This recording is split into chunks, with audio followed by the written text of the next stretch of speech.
Manipur te BJP na lusing balengak am ichaw chaw na lady. Lengak asida BJP gina tabat ko political party sing dagi karpe MLA kaya na su lengak asida mapung phana sagutli.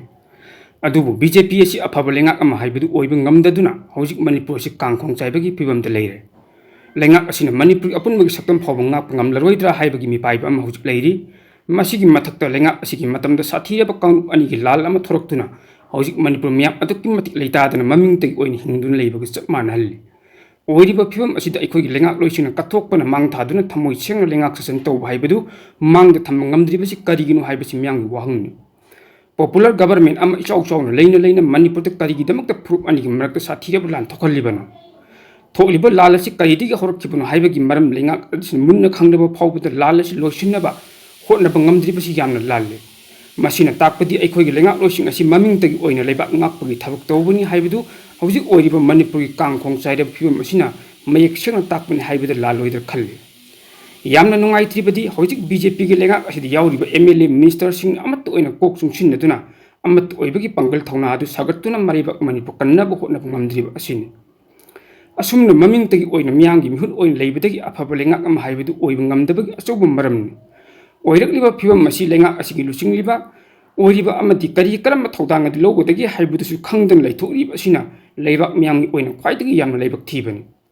ꯂꯩꯉꯥꯛ ꯑꯃꯗꯤ ꯂꯨꯆꯤꯡꯕ ꯍꯥꯏꯕꯗꯨ ꯑꯁꯥꯟꯕ ꯃꯤꯠꯌꯦꯡ ꯌꯦꯡꯒꯗꯕꯅꯤ ꯇꯨꯡꯂꯞꯆꯠꯀꯤꯗꯃꯛꯇ ꯌꯥꯏꯐꯅꯕ ꯊꯕꯛ ꯀꯌꯥ ꯄꯥꯏꯈꯠꯅꯕ ꯍꯣꯠꯅꯒꯗꯕꯅꯤ ꯂꯩꯉꯥꯛ ꯑꯃ ꯏꯆꯥꯎ ꯆꯥꯎꯅ ꯂꯩꯅ ꯀꯥꯡꯂꯨꯞꯀꯤ ꯑꯣꯏꯕ ꯂꯥꯟꯊꯣꯛꯍꯟꯗꯨꯅ ꯀꯥꯡꯈꯣꯡ ꯆꯥꯏꯕ ꯂꯩꯕꯥꯛ ꯑꯃ ꯍꯥꯏꯕꯗꯨ ꯑꯣꯏꯍꯜꯂꯣꯏꯗꯕꯅꯤ ꯃꯗꯨꯅ ꯃꯅꯤꯄꯨꯔꯗ ꯀꯥꯡꯂꯨꯞ ꯑꯅꯤꯒꯤ ꯑꯣꯏꯕ ꯂꯥꯟ ꯊꯣꯛꯂꯤꯕ ꯑꯁꯤ ꯃꯅꯤꯄꯨꯔ ꯂꯩꯉꯥꯛꯀꯤ ꯑꯆꯧꯕ ꯑꯁꯣꯏꯕ ꯑꯃꯅꯤ ꯂꯩꯉꯥꯛ ꯁꯥꯁꯟ ꯁꯣꯏꯕꯗꯒꯤ ꯃꯌꯦꯛ ꯁꯦꯡꯅꯕ ꯈꯨꯗꯝꯅꯤ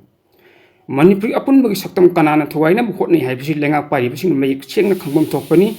miribak Manipur apunbagi saktam thuwaina bu hotnaba miyoising masak munna khanglabadi matam chana makhoi bu maithiba piba ngamgadabani adubu hojik oriba phim asidi Manipur thuwaina ba changthilaba yeknaba masak munna khanglabasu karima thab amata paikhat ngamdana kumai yengduna ithokpaga chap manari Manipur kaiba haibisi Bharat kaibaga chap mani haiduna khulngakpa amadi arambai tengkol amadi lamnamsigi miyamna chongthoktuna Manipur ngaknaba thabak tawduna lakhibani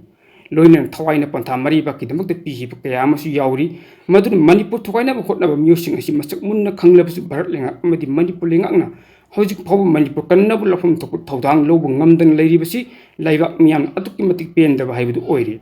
maduna Manipur lengak afaba lengak oibiyu lengak loisingna asoibasing masa masang chungthokchaduna asengba lengak amamam oinaba hojik hotnabam thokle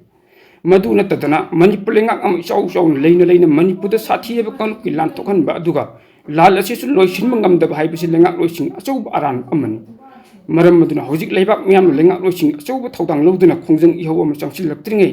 aikhoigi lengak loising amatta oina punsinduna ima leibak Manipur kannaba lawduna Manipur da thokliba lal asi loisinaba hotnafam thoki Miyamgi mit nakong oihanjariba Impact TV News haiba News Networking YouTube channel amadi FB page asibu like subscribe amadi follow tawbiduna support tawbiyo loinana tungkoina miyamgi seba tawba ngamnanaba adongi mamal yamlaba suggestion taramna okjari